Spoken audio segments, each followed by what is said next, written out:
Imagine this. You're a young black man in the 1940s. You've volunteered to serve your country, but instead of training with your peers, you're sent to a segregated swamp. You're handed hand-me-down gear, fewer rations, and even fewer expectations. And yet, you rise. This isn't fiction. This is the story of Sergeant Major Gilbert Hashmark Johnson. He wasn't just a Marine. He was a builder of legacies, a breaker of barriers, and one of the very first black drill instructors in U.S. Marine Corps history.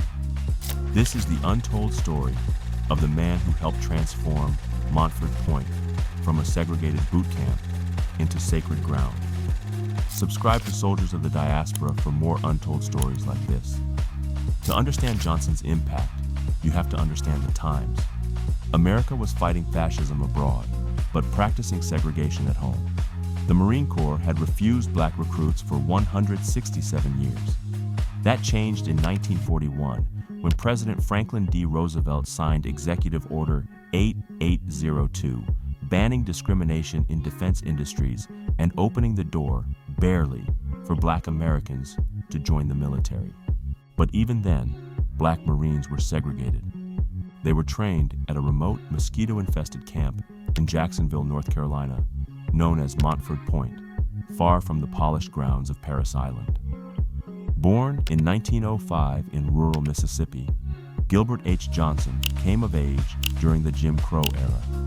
He enlisted in the U.S. Army in the 1920s, later switching to the Navy, where he spent 10 years in menial roles like steward and mess attendant, common assignments for black sailors. In 1942, when the Marine Corps reluctantly opened its doors to black men, Johnson made history again by joining the newly formed Montford Point Marines. At age 37, he was older and more experienced than most.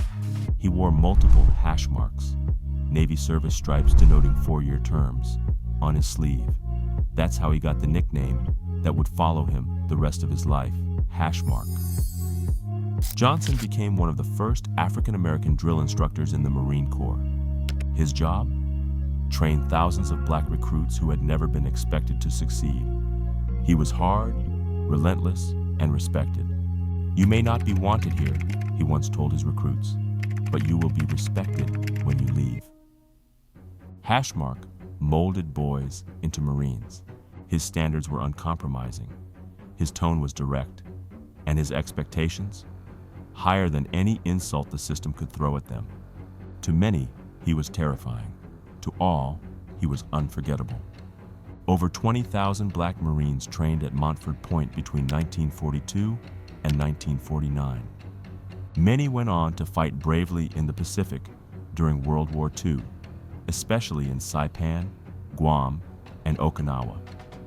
Johnson himself served in the 51st Defense Battalion, a segregated anti-aircraft unit deployed to defend U.S. bases from Japanese attacks. They faced not only gunfire abroad, but also prejudice at home. These Marines weren't just fighting World War II.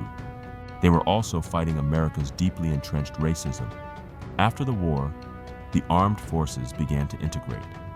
Johnson remained in service, rising through the ranks to become a sergeant major, one of the first African Americans to hold that position in Marine Corps history. By the time he retired in 1959, he had served in 3 branches of the U.S. military: Army, Navy, and Marine Corps, across a span of more than 30 years. His influence didn't end at retirement. He continued to mentor, advocate, and speak publicly about the role of African Americans in the military. In 1974, the Marine Corps honored him in a rare way, renaming Montford Point as Camp Gilbert H. Johnson. Today, Camp Johnson remains the only Marine base named after an African American. Gilbert Johnson passed away in August 1972, just 2 years before the camp was renamed in his honor. His legacy was sealed not by rank alone, but by how he inspired others to rise. He trained thousands of black Marines. He demanded dignity. He set a new standard. In 2012, Congress posthumously awarded the Montford Point Marines the Congressional Gold Medal. And while Johnson didn't live to see the honor, his spirit was present in every handshake, every medal, and every salute that day. Hashmark Johnson's story is more than military history. It's about transformation. It's about enduring racism, breaking barriers, and building a legacy in a system that tried to keep you out. So when you hear the term drill instructor, remember the man who redefined it for generations of Black Marines. If this story moved you, like, share, and subscribe to Soldiers of the Diaspora, because stories like these deserve to be known, taught, and remembered. Up next, Episode 3, Unsung Heroes of Montford Point, where we shine a spotlight on the forgotten names who helped change the face of the U.S. Marine Corps.